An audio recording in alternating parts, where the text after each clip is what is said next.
Just listening to Diana there, I actually cannot believe the similarities in our experiences. I'm currently going through a CPD experience, so thank you for giving me the opportunity to come and speak to you here today. I entitled my presentation, "When I Grow Up, I Want to Be," because, quite frankly, there was no burning desire to become a records manager, as I'm sure a few people can appreciate. As you can see from our picnic bench logo, I'm currently employed with the Scottish Legal Aid Board, and I'm the go-to person for records management and more widely for information rights legislation. So the truth is, I really didn't know what I wanted to do when I grew up, what I wanted to do with my life. I researched lots of different options, from studying law through to the other extreme. I considered hospitality as an option, but at that time in my life I couldn't commit to anything in particular.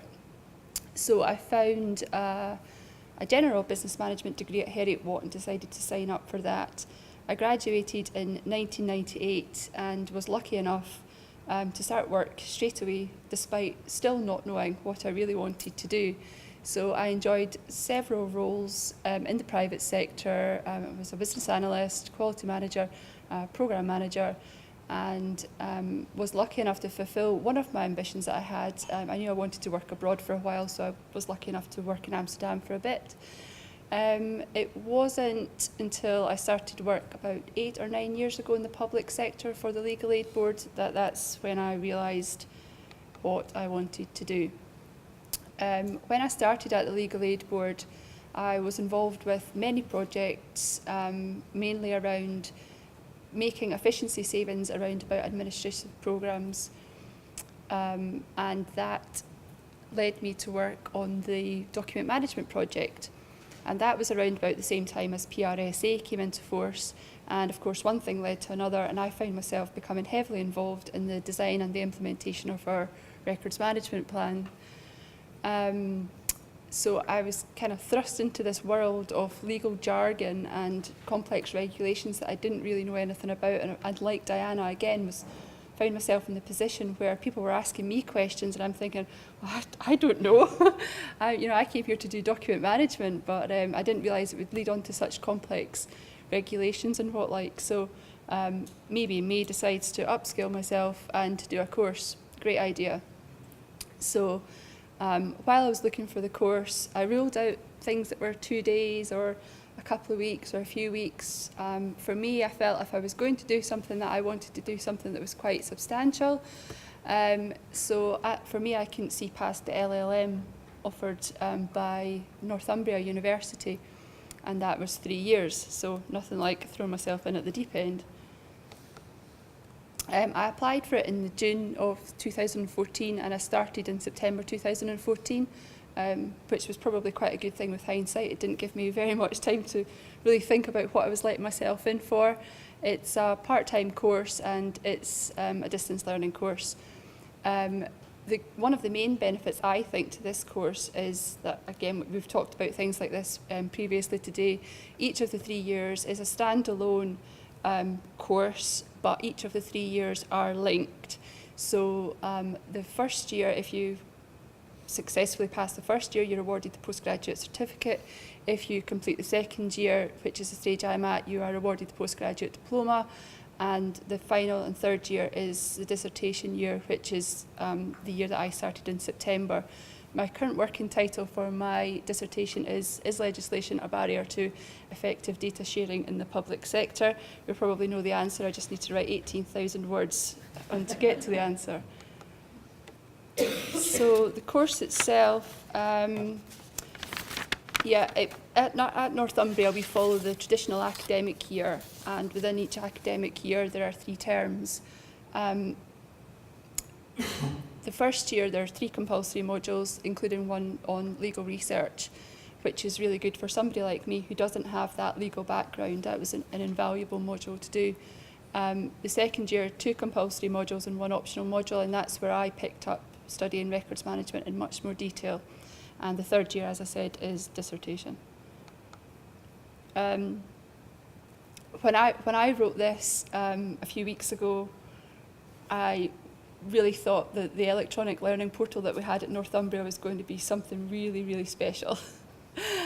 I hadn't really given it a thought that probably all courses now are via electronic learning portals. When I graduated, our lecturers were talking with acetate and OHPs.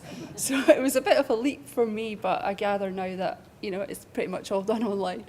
But I mean, it's great for the distance learning student because there's a 24/7 access, 365 days a year helpline, which is manned around the clock. So that's great. And the basic reading materials that we're provided with are also provided on paper as well as being accessible online. And there is an electronic library facility that you would expect that has everything that you would expect from a library: book loans, journals, reference materials, and for the legal students, access to things like Westlaw, which is invaluable. There is a study day on campus for each of the modules, which I guess is something that you would want to take into consideration if you're going for an institution like Northumbria.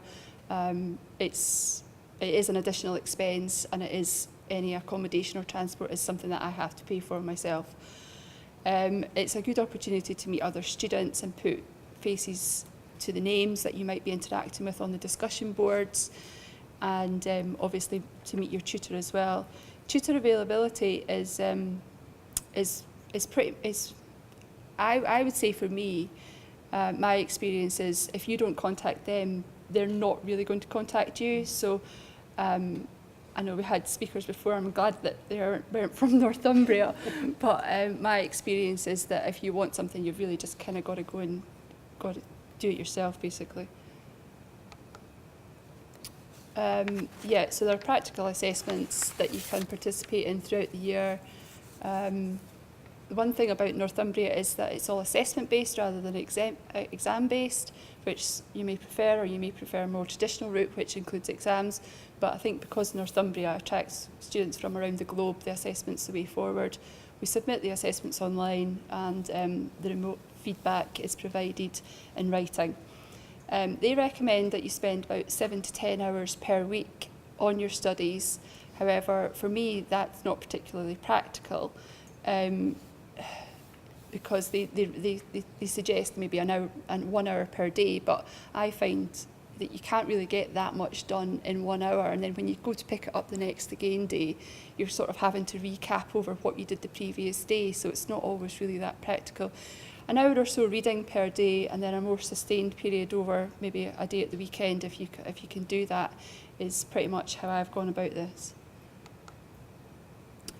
So yeah, just some of the considerations. The size of the institution, if you're looking for a more face-to-face experience, then somewhere as large as Northumbria is probably not the place to go. Again, the accessibility of the location for study days, etc., if you want to visit library. The structure of the course, where the traditional academic year, as opposed to maybe something like the Open University, which I also considered for my CPD, which would maybe run throughout the 12 months, and it would give you that sort of more consistent break throughout the year rather than having a few weeks off in the summer that I have. The costs and the funding, something that's been mentioned already today. I feel really quite lucky that my organisation, a public body, still has a vocational budget for training, which I'm really lucky that I can sort of make use of, and the rest I fund myself.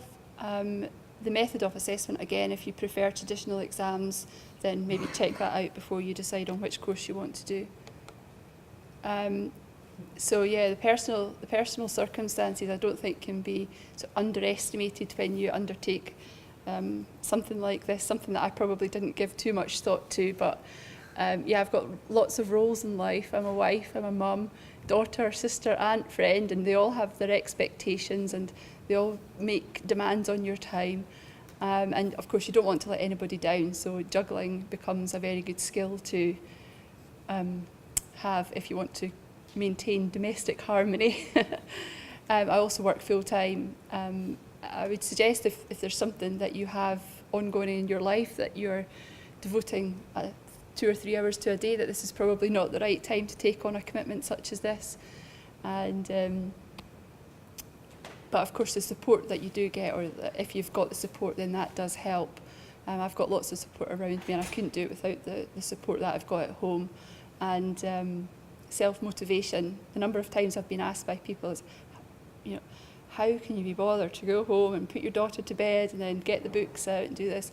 It's purely self-determination, and if you want something enough, then you'll find the time to do it, and you'll find it's really rewarding. So yeah, the highs and the lows.